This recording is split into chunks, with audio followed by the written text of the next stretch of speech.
I recently finished Peril at End House, and now I want to talk about it, spoilers and all. So stay tuned. Pictures and patterns put into words that stream across the page, capturing life as soft spoken. Alright guys, Jane here, and we are here to talk about Peril at End House. This was a buddy read that I read with my friend CJ. And CJ and I had very different experiences reading this. He knew what was going on from the get-go, pretty much. I guess a very similar thing had been done in a Sherlock Holmes book, but it was not something that I had personally seen done before that I can remember, or at least it wasn't something that jumped out to me as this is what's happening. So I was very excited and surprised by the ending of this book, which we're going to get to in a little bit, and just had a great time with it. It is right now my second favorite Christie. My first favorite Christie is, so far, my third favorite Christie and my second favorite Poirot, I should say. My first favorite Christie is And Then There Were None. And I have not found anything yet that surpasses that in my heart, although I will also tell you I read it as a child and probably need to do a reread to see if it's still my favorite. But the favorite Poirot I have so far is The Murder of Roger Ackroyd. So since I'm not setting out to spoil that one, I will just say The Murder of Roger Ackroyd does some things and plays with some things that I wouldn't have predicted and didn't predict. Now my brother predicted it right off the bat. So I think it really depends on like what kind of mystery reads you enjoy and what you've read. This book, as I said, CJ predicted right away what was happening.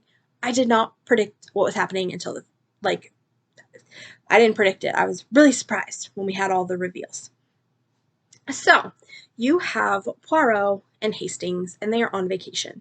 And they are on vacation, I want to say it's an island, but I'm not sure. They meet Nick, and Nick starts telling them about some of the recent escapes of death that she's had. A boulder almost fell on her, a painting almost fell on her, she had problems with her car brakes, and while they are standing there, she's complaining about a bee. And she lays her hat down, and Poirot picks it up, and there is a bullet hole in her bonnet. And so he is like, oh my. So this Nick, and she's a very young woman. I think she's supposed to be in her early 20s. He's like, oh no, this Nick is not, she hasn't had lucky escape. Somebody is trying to kill her. Like, it hasn't been accidents. So he sets out to save her from murder. And, him and Hastings kind of talk about, well, it's a little different because we don't have all the evidence we would if a murder had happened. A murder hasn't happened yet, so we're having to kind of do a different investigation than if a murder had happened. So they are following Nick around trying to save her. They're trying to look into people who might want her dead. While all this is going on, there is a national tragedy happening where a guy who was very famous had went, I think, to fly around the world, and he is now lost. They cannot find him, and I'm assuming it's very meant to be similar to Amelia Earhart, that kind of thing. So that is going on in the background of this, and it's relevant to the story. We just don't know it in the beginning. So they are hanging out with Nick and meeting her friends. I will be really honest, I don't remember everybody's names. I remember her friend Freddie, who's a girl, Frederica, or Frederick. Yeah, Frederica is her real name, and then it's shortened to Freddie.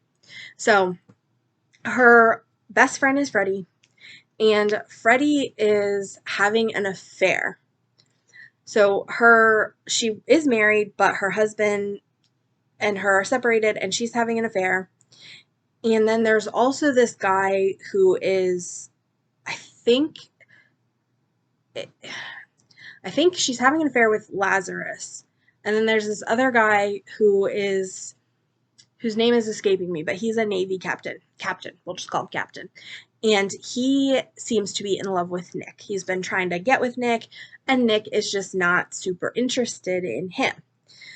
Then there's also Nick's cousin, who I think also wants to marry Nick, which is kind of weird to me. They're cousins, but it's her closest relative. He's a lawyer. And so all of these people potentially have a motive to want to hurt Nick, but they're also her inner circle, her friends. And when they tell Freddie about Nick having these things happen, Freddie's like, oh, Nick exaggerates. She's not always the most truthful person. And Poirot's like, no, no, no, she's telling the truth. So one of the things Poirot does early on is he tells Nick to send for her cousin. She has a cousin named Maggie, and Maggie is kind of a, quote, per Nick, a boring cousin who has come over before, but Poirot wants somebody who is not a suspect. And this Maggie is not a suspect. She is, not in this inner circle who has something to gain from the murder of Nick. And also, she wasn't anywhere around, whereas all these people were. So he wants somebody who knows is not the killer, but also who is a female and a family member to stay with Nick, wants her in Nick's room to kind of protect Nick from potential dangers. So things are going fine. We're having an investigation. There's also some very weird Australian neighbors that are a little bit suspicious. They don't seem to have a real good reason to want to hurt Nick, but they're there as well. And there's also a housekeeper and her husband and son, and the son he's a little weird. He's a little obsessed with killing pigs, because I guess they're farmers, or his dad had killed pigs and stuff. But I think it's a very interesting take on like little boys' interest in things and little children's interest in the macabre. Yeah. So anyway, the little boy is a little weird. There's a housekeeper and her husband who takes care of the land, I think the garden. So we have all these people, and they're in this space, and Poirot and Hastings are there trying to prevent Nick from being harmed. Well, one night there is a fireworks show that everybody comes to, including people from the village, and Maggie, the cousin, is shot and killed.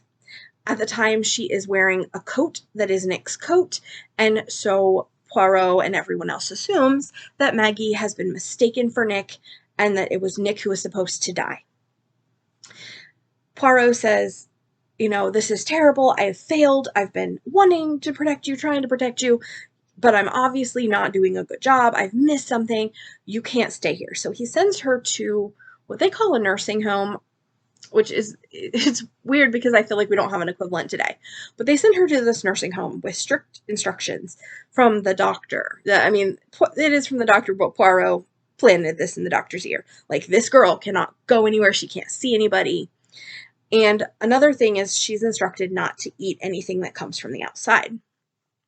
Well, not too long after, Poirot gets a message that she has had another attempt on her life. She had chocolate that was filled with cocaine. When he speaks to Nick, he finds out that they look like they're from him. He had sent a card with flowers to her, and then that same card, or a card very similar, had been put in the box of chocolate.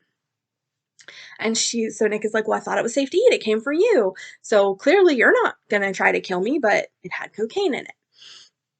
So as everything moves along, we have Poirot kind of trying to figure out what in the world is going on. How does he keep Nick safe when obviously, like, even a nursing home isn't a safe place? Somebody has, gotten her candy and filled it with cocaine and tricked her into thinking it was Poirot. As his investigation continues, he learns that there's a secret room in the house.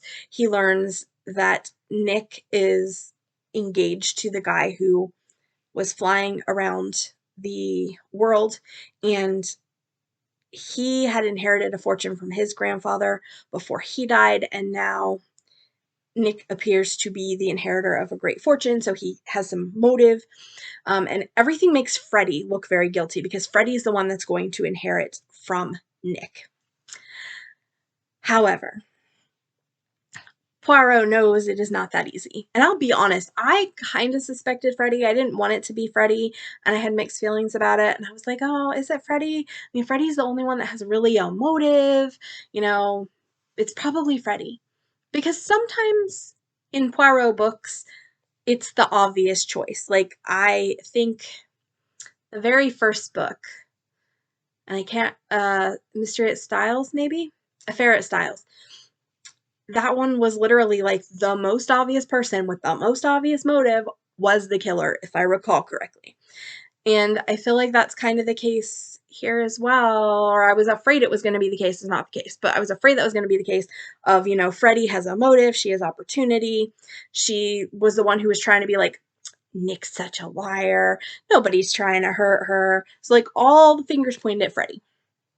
But Poirot realizes a couple things that I did not catch along the way, but that were like kind of laid out and we could have caught, but didn't. I didn't. But as I said, my friend who I was buddy reading with did. Kudos for him. So what really ended up happening, and I loved this, Nick is not in any danger at all. Nobody's trying to kill her. She set up this whole thing because her and her cousin, Maggie, both have the same legal name. I think it's Magdala. But they both had different nicknames as a family name, so both cousins had the same name. But Maggie goes by Maggie and Nick goes by Nick because her like grandfather, she resembles her grandfather and his name was Nick, so they called her Little Nick. I don't know. It had related to her grandfather, like why she had the name Nick. So like her name is Magdala, and we're told that early on.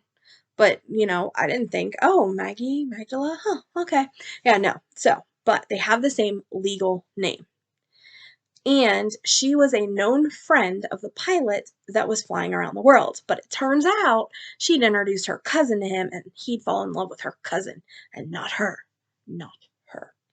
Which is crazy because everybody else in the world wants to marry her. Her cousin wants to marry her, and her, you know, this captain of the Navy. So it makes a lot of sense when we're told that this pilot guy loves her. Everybody seems to love her. But no, he didn't love her. He loved Maggie, her cousin. So she'd been setting up this whole ploy and found out that Poirot was in town and sought him out, faked everything to convince him that there was somebody trying to kill her, so that she set up Maggie wearing her coat to be killed. She killed Maggie. She killed Maggie wearing her coat. And then, you know, she was trying to throw Poirot off the scent, make him think that it was her that was going to get killed. And also she was going to tell people that she was the one who was having an affair or in love with and going to marry the pilot because the pilot in his will left it to the legal name that they both shared. So then, you know, obviously the cousin had letters and proof that she was the fiance, but Nick had taken some of the letters, not all the letters, because some of the letters, it was not obvious that it was, like, the ones that she took didn't have Maggie or anything like that. It was all, my dearest love. Brilliant, brilliant. Anyway, so turns out Nick did all this so that she could kill her cousin and inherit her fortune, and I did not see any of that coming. I loved it. I loved every minute of it. Now, then she tried to, or she used the cocaine just so that, you know, he wouldn't figure things out. I will say there was a weird thing at the end, and again, I did half in audio and half in book form, so um, in the end, it was really weird though because Freddie's husband shows up and tries to kill them, and I didn't really understand that part. That was kind of out of the blue. I'm like, why is he here? What is he doing? And then another thing we learn is that Freddie has a cocaine addiction, and so does everybody else. There's a whole commentary on cocaine. Freddie and Nick and the boys, and the guys in it, Freddie's boyfriend and also the captain, are cocaine dealers. And I believe at the end, I know the movie ended this way, and I think the book ended this way too, um, because I was kind of shocked by it. So at the end, she basically grabs a container of cocaine to take with her so that she can go end herself in the police car and not have to go to prison. And I'm pretty sure that happened in the book too. And people were like, Poirot, aren't you going to do something? And he's like, well, it's better than the hangman's noose. She's gonna pay for her crime anyway. She's not. And I have kind of mixed feelings when a book doesn't give justice the way we want justice. Like, I want people tried and convicted and that way.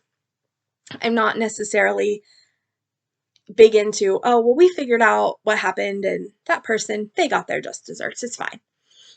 Like, is it fine? Is it? I mean, she killed her cousin to inherit her fortune, and we let her overdose on cocaine. And that's that. It's fine.